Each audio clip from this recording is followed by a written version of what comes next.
বিসমিল্লাহি তাওয়াক্কালতু আলাল্লাহ। আসসালামু আলাইকুম, this is Amin and welcome to my another blog video.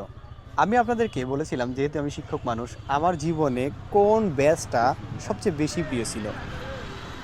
Specific বলতে গেলে প্রত্যেকটা ব্যাচই আমার কাছে প্রিয়। তার মধ্যেও আমি যেটা চিন্তা করে দেখলাম যে 2023 সালের ব্যাচটা আমার নিকট সবচেয়ে বেশি প্রিয় ছিল। এটা আপনি রিয়েল মাল্টিমিডিয়া হাই স্কুল বলেন, তারপরে হচ্ছে কোচিং বলেন, যে কোনো কোচিংয়ের ছাত্র, ওই সময়ের যে ছাত্রগুলো ছিল তারা আমার সবচেয়ে বেশি প্রিয় ছিল।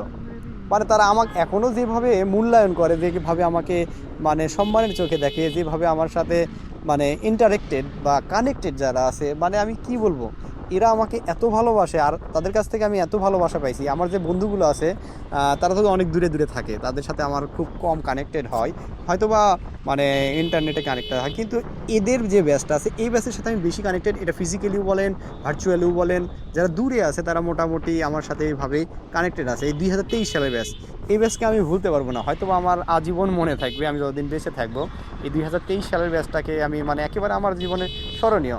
হয়তো বা এরা সবচেয়ে বেশি উশৃঙ্খলা ছিল, কিন্তু এরাই সবচেয়ে বেশি অ্যাপ্রোচ দিছে আমার সাথে। মানে যে কোনো কাজে, যে কোনো বুদ্ধিতে, যে কোনো ইয়েতে, যেটাই বলেন না কেন, সেখানে আমাকে হেল্প করছে হচ্ছে 2023 সালের ব্যাচ। আমি এখনও তাদেরকে ভুলতে পারিনি। তারা হয়তো আমাকে ভুলে গেছে কিনা জানা নাই। তাদের সাথে যে কাটানো আমার যে ক্লাসের স্মৃতিগুলো, এগুলো মনে হলেই মনে হয় কেমন জানি একটা আনন্দে আমি ভেসে যাই, এতটা হৃদয় উৎফুল্ল হয়ে যায়। আমি যদি মানে তাদের সাথে দেখা হয় তাহলে তো কথাই নাই।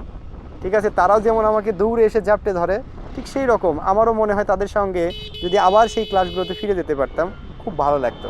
তো যাই হোক, এইরকম আমার সাথে যে হয়েছে, মানে এইরকম একটা ব্যাচ পাওয়া আমার পক্ষেও মানে যেমন ভাগ্যের ব্যাপার। আমি যে তাদের সাথে থাকতে পারছি, এটা শুধুমাত্র আমার জন্যই সৌভাগ্যের ব্যাপার। তাদের সাথে কি হয়েছে না হয়েছে এটা আমি বলতে পারবো না, তারা কী রকম মনে করে না করে এটা আমি বলতে পারবো না। তো যাই হোক, আপনার কোন শিক্ষককে বেশি পছন্দ করেন তার সাথে একটু যোগাযোগ করবেন। শিক্ষকরা আর কিছুই চায় না আপনি কি করলেন না করলেন এটাও দেখতে চায় না, জাস্ট আপনি তাকে একদিন কল করে কিংবা মেসেজ করে তার একটা খবর নিয়ে দেখেন, শিক্ষক অবশ্যই তার হৃদয়টা আনন্দে ভরে যায় যে অমুক ছাত্র আমাকে একবার হলেও মনে করছে, যে অমুক কাজের জন্য বা অমুকের জন্য আমাকে মনে রাখছে। এর চেয়ে বেশি কিছু পাওয়া কোনো এক শিক্ষকের হতে পারে না। তো যাই হোক, শিক্ষককে ভালোবাসবেন, শিক্ষকদেরকে সম্মান করবেন, শ্রদ্ধা করবেন এবং তাদেরকে মনে রাখবেন, একটু তাদের সাথে কথা বলবেন, দেখবেন যে আপনারও ভালো লাগতেছে, শিক্ষকের তো অবশ্যই ভালো লাগবে। দেখা হবে পরবর্তী ভিডিওতে। ততদিন পর্যন্ত ভালো থাকবেন, সুস্থ থাকবেন এবং আপনার শিক্ষককে অবশ্যই মনে করবেন। আবারও আল্লাহ হাফিজ।